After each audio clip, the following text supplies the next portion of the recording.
Hello everybody and welcome to our studio show here. It's a brand new season of MXGP. We are here in Argentina for the YPF MXGP of Argentina.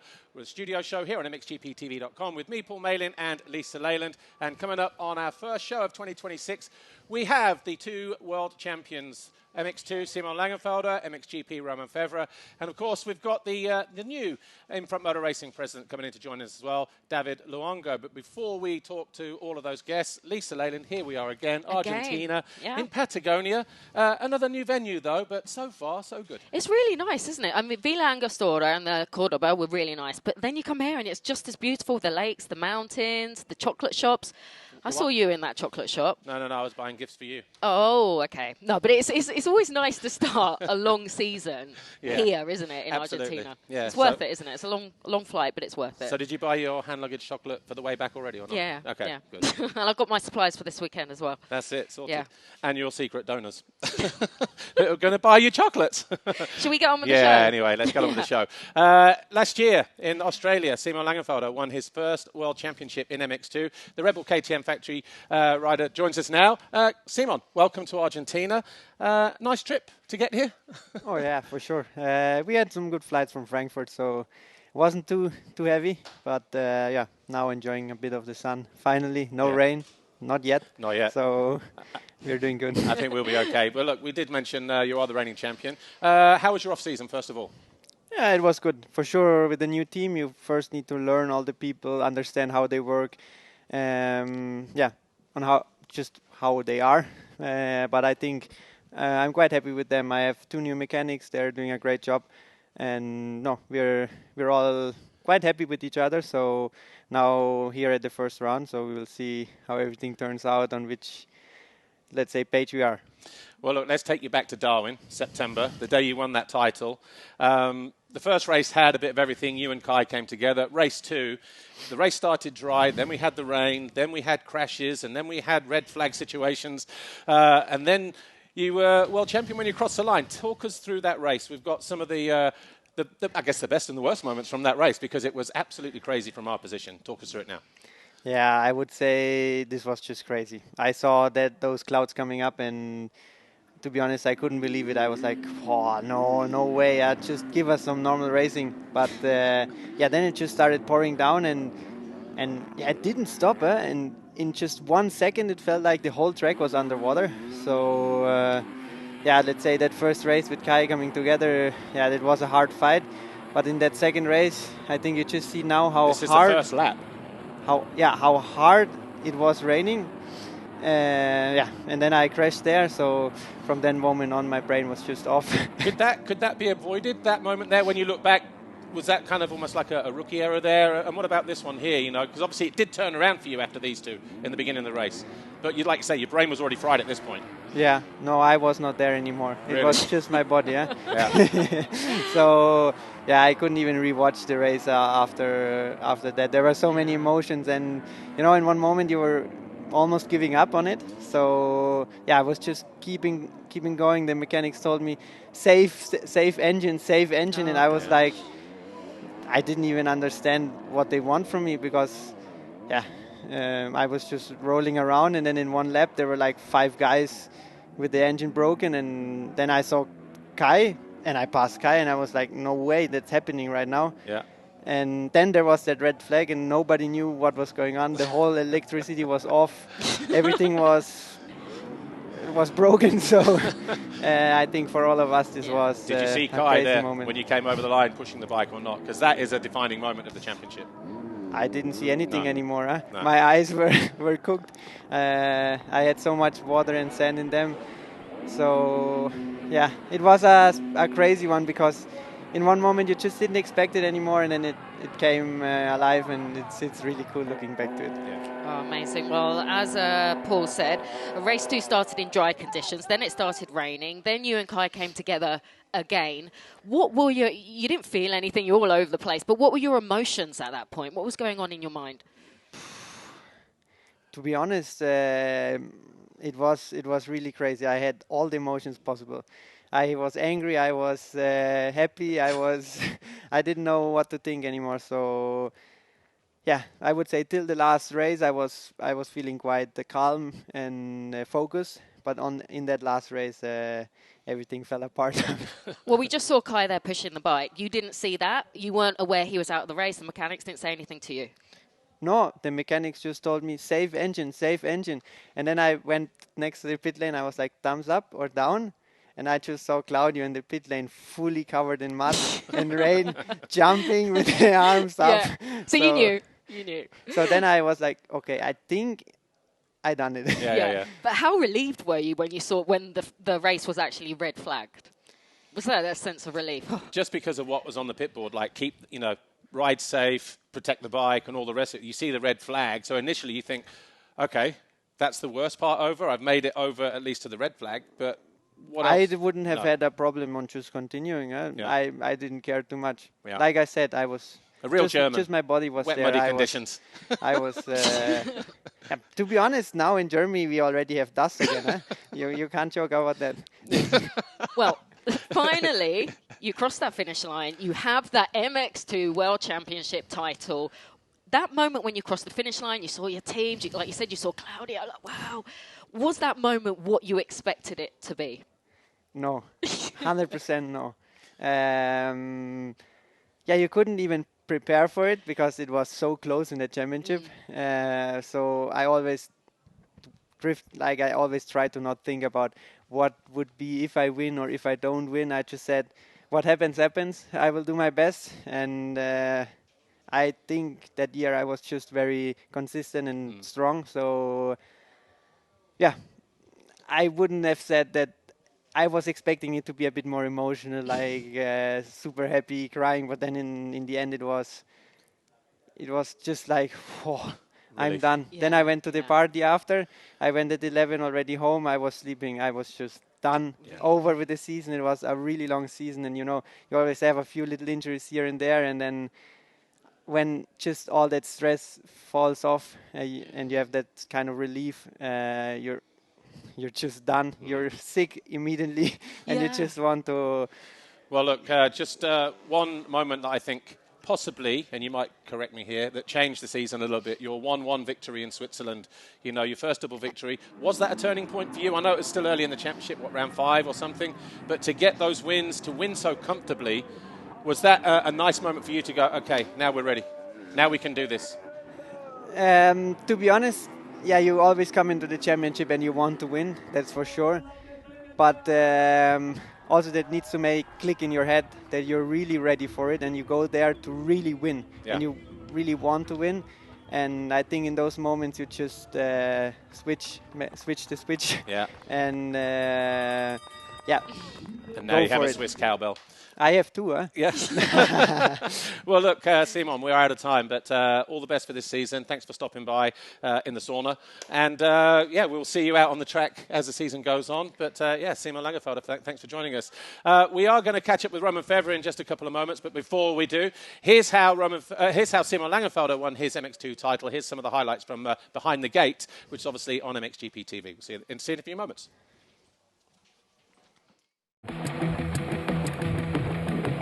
This is where it counts, the final race of the season. Gates drop now, good jump there from De Wolf. But once again, Sascha Kühnen and Simon Langenfelder side by side, and it's going to be Kühnen who will get over the foxhole shot line at the top of the hill. 17 now for the young Belgian. Langenfelder again in second. Looks like we've got a couple of Husqvarnas in there. De Wolf to the inside of his teammate Evert as they drop downhill. Oh, can't afford to fold the front end there. Again, pushing too hard, maybe, to try and make something happen at the bottom of that hill on the German. So Sascha Kühnen leads away. That is a horrible, long downhill rut section, isn't it? Look, here we go. Game on. The rain has been coming. The thunder is all around us. And this is going to be a game changer. Oh, he's going to be on the receiving end here if he's not careful. Oh, he parks him, goes down. Right on the opening lap. So Langenfelder now with work to do. You can't afford to sit there thinking, I am in a championship position, because if De Wolf takes over the lead and Langenfelder stays there, it ends in a tie. De Wolf gets it on race wins. Oh! Langenfelder down again. That's it. Folds the front at the bottom of the hill. Is that the championship decided? right there on lap 3. Look how you can see how much water has just fallen on this track in the space of 3 laps. Well, the gap down to 1.7 seconds between Sasha Kunin on the Red Bull KTM, teammate to Simon Langenfelder. That's the gap as it stands right now. 4 points. Kai de Wolf leads Simon Langenfelder. If it finishes like that, de Wolf will be a 2-time champion here. Number 1 coming towards us. That is a lot of work for Langenfelder, who is down in 13th place. And look, he's looking behind him. The bike is overheating. More drama here in MX2 Race 2. McClellan has gone down, and that might be another position for Langenfelder, because all of a sudden McClellan was in 5th place. Then de Wolf, he can't get through the corner here. Legging his way through the turn. Oh, he can't. Heartbreak for the man. Trying to get out of that pit lane corner. The bike looks like he's trying everything. He's going, full Ryan Hughes moment there, just trying to push the bike going, and it's just not going to happen. Kai de Wolf is going to be out of the race and out of the championship fight. It gets going again. Wow! Race list goes by, or is that Elzinger? His championship dream is over. Langenfelder only needs to finish the race in the points here, and he will be world champion, the first German since Ken Roczen in 2011.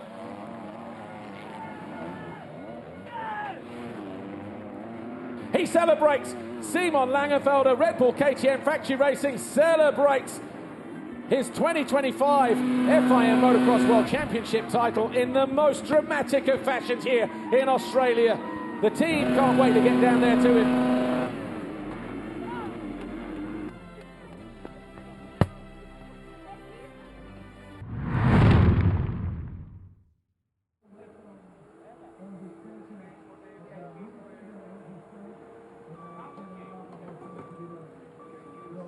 Hello, everybody. Welcome back to our live studio show here on MXGP-TV.com with me, Paul Malin, and Lisa Leyland, the opening round of the 2026 FIM Motocross World Championship, the YPF MXGP of Argentina. Our defending and reigning world champion in MXGP joins us now, Roman Febvre, Kawasaki Racing Team MXGP. Roman, the reigning champion, as we just said. It's been a long time between world championship drinks, hasn't it? 10 years. What took you so long? Yeah. That's the main question. Yeah. But I try every year, and I had some bad years, some injuries, some that I was not good enough. 21, I remember really well. But finally did it, and like I said, to be the first one with Kawasaki on the 450, that means a lot. So we are here, 26, and trying. Well, you had a 47-point lead going into the final round in Australia. In many ways, on camera at least, you look quite relaxed. But behind the scenes, the reality, was it so much different? Was there a bit of stress with you and the mechanics just making sure everything was okay, not to make any silly errors? Honestly, Australia, I was really relaxed because, with 46 or whatever points, then you are like, something big needs to happen. But it was just in my mind, like free practice, time practice, qualifying race. I was like, just don't get injured, don't do silly mistake, just ride till the finish, and it's enough. After China was much more relaxed, and I think was more stressful for my mechanics that the bikes works and everything. But we get also lucky with the weather because we saw on the MX2 previews that to play the championship on those conditions, it's pretty hard. So. You said you were pretty relaxed in Australia. You only needed a good result in that first race, but tell us about the emotions throughout the race, and also how did you feel that moment when you actually crossed the finish line as the world champion? I like that smile there after the handshake, by the way. Honestly, like I said, I was pretty relaxed, and I had a good speed also there. So first moto, I was not thinking of the championship, because in my mind was like, it's gonna happen.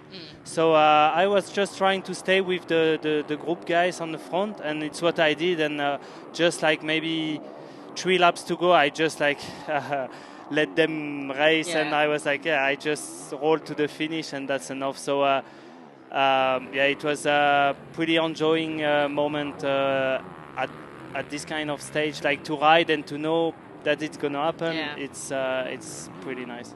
like Paul said, it's been 10 years between World Championship title drinks.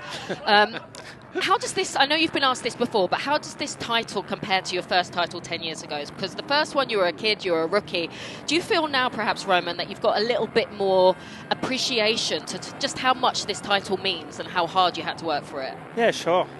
Sure, because like you said, the first one came, let's say, on like soon. And then also it came just like as I finished, I was becoming really good on MX2 and then just turned my way on the 450, and I was not expecting anything, but at the way it was like the continue like way to be, and then so I did it, and then I was like, I was young, I was like, everything came together. I didn't even appreciate it because I had so much things to do. I was not prepared for this. So I was like going to 2016 and I was like, oh, I didn't have any winter. I'm not like recover from before. You have to fly to Japan, USA. So it was pretty hard. But now like, I enjoy much more, I think, with the experience. But also, like you said, it has been 10 years. So after so much trying, so many years of trying, then when it happened, then you enjoy it much more. Yeah, people don't understand actually the commitment you have then after winning the World Championship. I remember 10 years ago somebody telling me, you had to go to Japan, you had to go to Monster Cup, even if you were watching there, you have to go to all these things, EICMA, and before you know it, the winter has passed, you didn't do any training or testing or anything. But obviously now, I guess you're older, you have more control over that. Like, okay, if we have to go to Japan, okay, we go in 2 weeks, or just let me recover a little bit. I remember Sunday night seeing you at the MXGP Awards, and you definitely looked more relaxed and more sort of like the weight had been lifted off your shoulder. I saw you dancing with Megan and just not a care in the world, having some nice moments with the team. And it really does look like that weight has been lifted off your shoulders in a lot of ways. Yeah, sure. It is. So, yeah, just enjoying much more the process of this. And then, like you said, like going to Japan this year, I had to, of course, but I enjoy much more the trip. I was riding there in Sugo, the last round of the Japanese Championship, and I enjoy everything. So, but when I was young, no, I just, like you said, I just say yes to everything, and then I had to go everywhere, and didn't recover. I was back in Sardinia January to train. I was like, oh, that came so fast, and so now, I enjoy much more. This year I find like the winter was long, so now I'm happy to go racing. Yeah. Well, just reflecting back again, two defining moments in your championship chase last year. You had China, you had Sweden. Sweden 1-1-1. You went from 9 points to 41 points. That was a big moment for you and for the team that round, wasn't it? Yeah, it is. It came really on a good moment. Yeah. But even if it was closer, like Lommel and everything, I did the job because Lucas was unbelievable in the sand, as we saw also in Arnhem, the round after Sweden. And I did my job because won the first moto in Lommel, and then second he was better, but I lost only 1 point over the weekend. And then coming to Sweden, there where I perform pretty good every year, then to go 1-1-1, that was just I was like, I have a little bit one hand on the championship, but still it was 3 rounds to go. Sure, final question. Well, this year you're running the number 1 plate. What is the reason behind that? Because your first title you didn't. Is it a Kawasaki policy, or is it just something that you want to experience for this year? Because last time you didn't do that. Yeah, I didn't, but I regret really? At that time. Yeah, because I feel like in US the championship, the world champion has to take the number 1. I think it's for the change. Kind of. It's a reward, and then also for the fans, for the public, it's easy to say, that guy was champion. He has the number 1. So it's a bit more clear. But I regret on that time 2016. Yeah. So I was like, this time it's mine. So I take it. Enjoy it. Well, look, Roman, thanks for stopping by, and we'll see you on the track throughout 2026. Yeah. Thanks, Roman. Right, our final guest getting ready to come and join us in a moment. Infront Motor Racing CEO and President David Luongo. He's waiting in the wings. Before we catch up with him, though, here's how Roman Febvre won his title in Australia 6 months ago.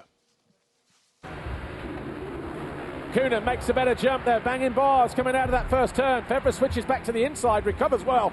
He'll tip around the inside as well. He'll come out in what, third, second? A couple of riders go over the berm. Kuhnen with the foxhole shot. Hurling's there in second. Febvre in third. Geiser in fourth. Geiser striking early though, down the inside of Febvre and moves into that third place right at the very first time of asking. And Guadagnini with another flying start as well.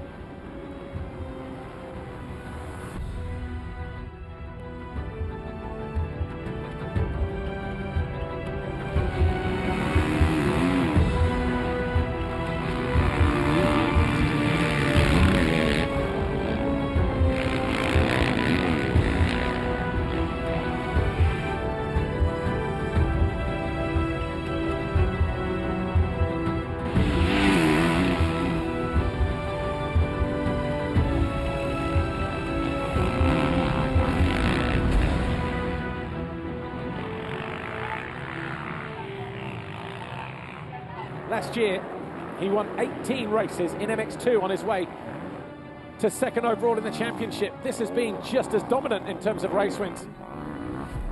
But Lucas Kuhnen, he will win race one here in Australia. But the story will be as he takes second overall in the 2025 championship. Romain Febvre, Antti Pyränen, is in tears. The man of not so many emotions.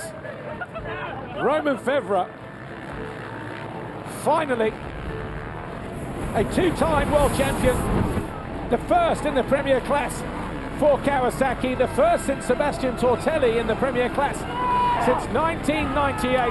The first to congratulate him will be Lucas Kuhnen, but he'll ride into the arms of his team.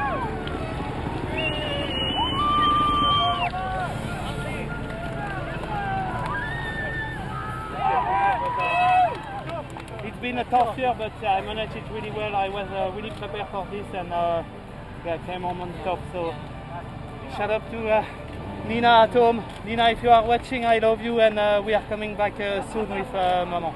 Okay.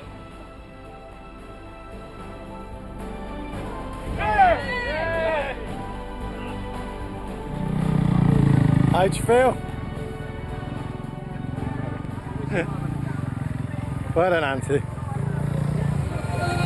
Just, yeah, I'm so grateful of everything, all the opportunity that I had. Just the people around me, like my family, my daughter, I'm thinking so much about her.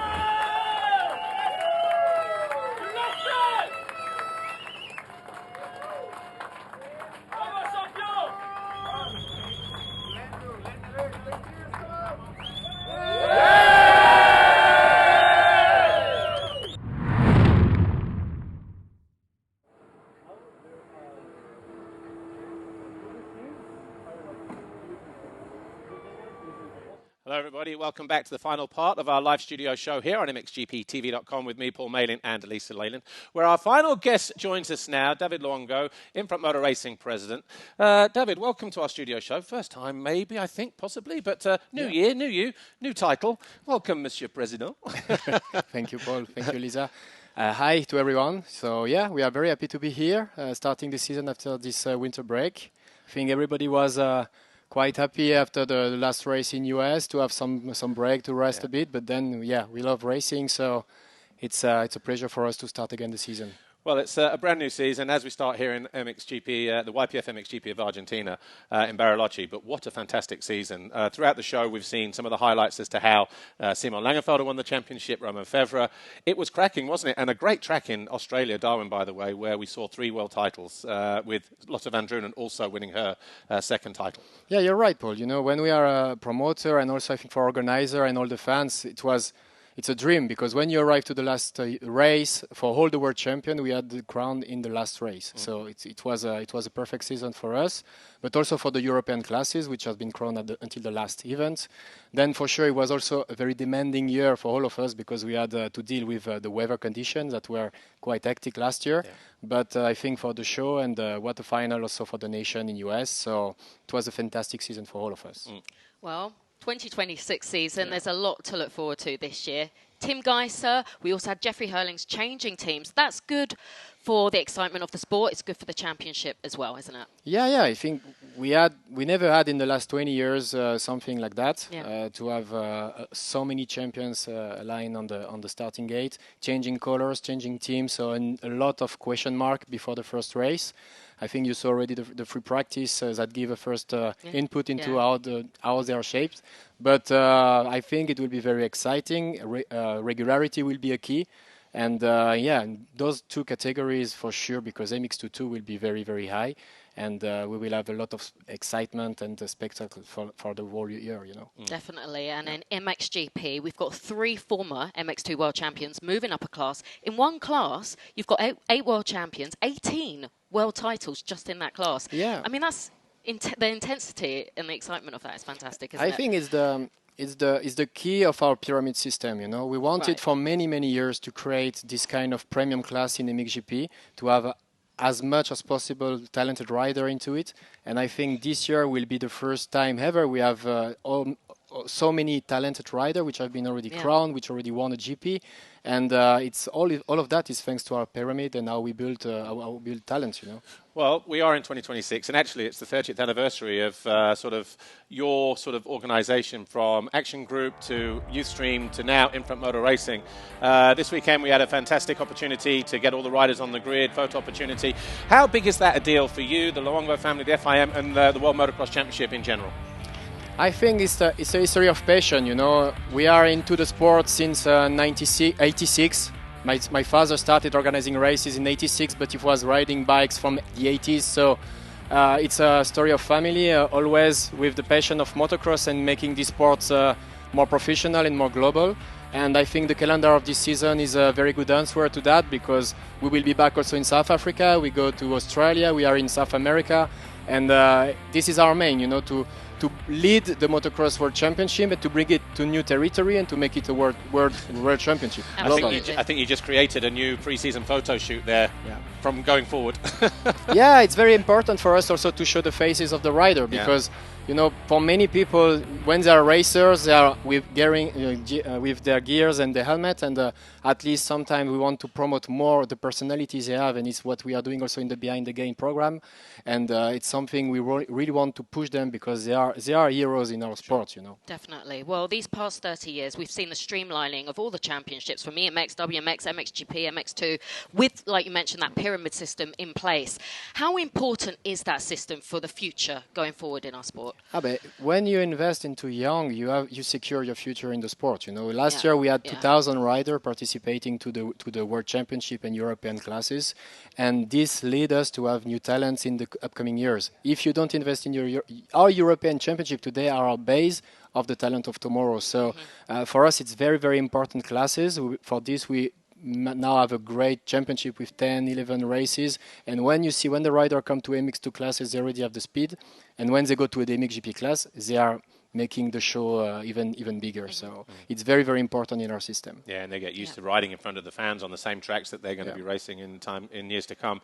You mentioned some of the dates coming up in 2026, but we also see a return to some old school venues like Fox Hills in the UK, for instance, Montevarchi in Italy, or we return back to South Africa. For the motocross purists, that's great, certainly for Italy and GB, but the fans in South Africa, they've been starved of FIM Motocross World Championship for a lot of years, haven't they? And it's great to go back there. Yeah, for sure. It was Australia was the first step into coming back to a very important motocross community, because Australia is a big country for motocross, and South Africa is another one. You know, it was a long wait before the last time we were there was many years ago, and I think it's very important in our championship to make a balance between the historical track, what we are in Europe, what we are doing in most of the cases in Europe, and to bring new venue with modern facilities when we go to new places. And this is a balance that gives 12 to 13 historical track for the World Championship, and 7 new track where also we can have novelties and better facilities and something more modern. Just really quickly, 20 seconds. The third different track in Argentina in the last 3 years, obviously Bicha Langostura, Cordoba, and now here. Another fantastic venue, by the way. Yeah, good design. Yeah, I think they will have fun. It's a track with a very good flow. we are very happy to be here in Patagonia. It's one of the most beautiful places in the world. So, yeah, let's rock this season on, and we are very happy to start. David Longo, thanks for joining us here today on our Thank you, studio guys. show. That's it for our studio show, but of course we'll be live on MXGP-TV starting with time practice a little later on today, 1:15 local time. I think we're, 3 hours behind UK, 4 hours behind Central European time. Then we've got MXGP practice, and then we've got the qualifying races to follow at the end of the day, and everything live on Sunday on MXGP-TV.com. Well, that's it from me, from Lisa. Thanks to David, to our world champion Simon Langenfelder and Roman Febvre. We'll see you in 2 weeks when we return to the MXGP of Andalusia in Spain. See you then. Bye for now.